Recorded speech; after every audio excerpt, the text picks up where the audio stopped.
Micah Parsons doesn't want a huge contract. He wants the largest contract ever for a non-QB. Right, guys? Justin Jefferson just set that record, and that's the new target for the Cowboys. He's ruining the show. He really is. I mean, according to the Star Telegram, that's true. That was a good lead. What Parsons takes comfort in is that whatever he signs will likely reset the market as the highest paid defender and non-quarterback. Parsons says calmly and matter-of-factly, that's what he wants. Here's the list of highest paid non-QBs. It's Justin Jefferson, Bosa, Brown, Chris Jones. Shout out to Chris Jones, won the Super Bowl. Amon-Ra St. Brown, and then Tyreek. So, Nick, good idea to make Micah the highest paid non-quarterback in football. First of all, sorry, but Classic One literally said this yesterday, that Justin Jefferson's deal has more impact on Micah than it does on CeeDee Lamb because he's going to want to be the highest paid non-quarterback. So this is kind of leads to the question that we had yesterday. It's twofold. I don't think this is a good idea because to make him the high. No, I'm not doing your silliness. I don't think it's a good idea because he is not clearly the best at his spot. And you might say, well, it's just the market and it'll move. But this specific market has moved mountains quickly. Myles Garrett makes $25 million a year. Max Crosby makes $24 million a year. The edge rusher market got totally reset by Nicky Bosa, who in a contract year won Defensive Player of the Year, then held their feet to the fire. They were certainly S-Bob Wright Brew last year, and he got it up to 34. Justin Jefferson got the non-quarterback market up to 35, so now we're talking 36 for Micah Parsons. I don't think he quite has the down-to-down impact of Myles Garrett or T.J. Watt. I think he is right in line with Nicky Bosa, himself obviously, and I'll include Max Crosby, who I think is a little underrated, but given the fact he's the only guy in the Raiders front you had to deal with, still hard to deal with. I think this is tough accounting, and I know you don't want to do accounting, but it is tough accounting for Dallas if you're going to have, are they going to have two of the three highest paid non-quarterbacks in football on the same team? The Chiefs couldn't make it work. The Chiefs, with Chris Jones' contract coming down the pike, moved off Tyreek. And it's like, well, the Chiefs had to pay Patrick. Patrick's contract's easier to deal with Dak's current one or the next one if they give it to him. And if they're going to go with a young quarterback, man, oh man, it's a very expensive team to have around a young quarterback. Maybe that's what they want to do. I don't know they have a choice, but I don't think you're going to get the requisite value out of it. I do think it's warranted. And I agree with what you said on the down-to-down basis, and you probably take T.J. Watt and Myles Garrett over. And only those guys. That's not a long list. And he hasn't been great, obviously, in the playoffs either. But the start to his career, you can compare it to those guys. Really, anybody except Lawrence Taylor, defensively, you can kind of compare it to those guys. And so I do think you can make him the highest paid guy. But I think what they should do, Nick, they know that's what it's going to take. Do it now. Because the price is only going to go up. You do it now, heck, maybe in a year he's not that anymore. And you have more years to spread it over on his deal because he has 2 years left on his deal. And he knows now, the scary thing is he knows, he even said when he was talking yesterday, I know that the cap is only going up and, it's just going to keep, the price is going to get higher and higher.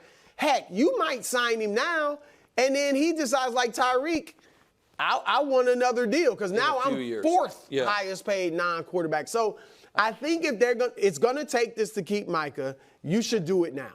Because next year is just going, it's not like Dak. You want Micah. I mean, they've been a top 5 defense the last 2 years. He's their best defensive player. It's mainly because of him.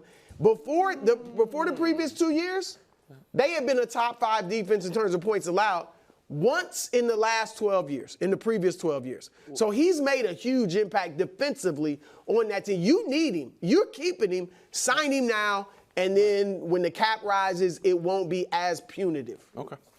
Go ahead, Ross. No, the Chris Jones thing jumps out to me because I saw him make signature plays in the biggest games in the NFL season. And it's hard for me to say, during the Packers game, I'm sure he's out there in the trenches doing his thing, but it's not like he was making game-changing plays. He didn't, and to be fair, he didn't have the opportunity, but that kind of speaks to the point. But so here's the other thing to me that the Chris Jones thing is noteworthy on.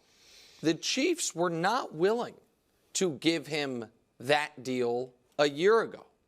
Coming off a Super Bowl where he got the sack on Joe Burrow because the Chiefs thought, you know what, it's actually, as great as he is, it's not good business. Now, he then did it again, really had, you know what I mean, kind of had the Chiefs up against it. And I do think the Chiefs, in relation to his specific contract, is just my opinion, did something that they don't think is necessarily the way they normally would like to do business, because this year they are chasing true history. You know what I mean? That they don't mind, all right, we're going to borrow a little bit more from the future than we like to because we're trying to become the first team ever to do something.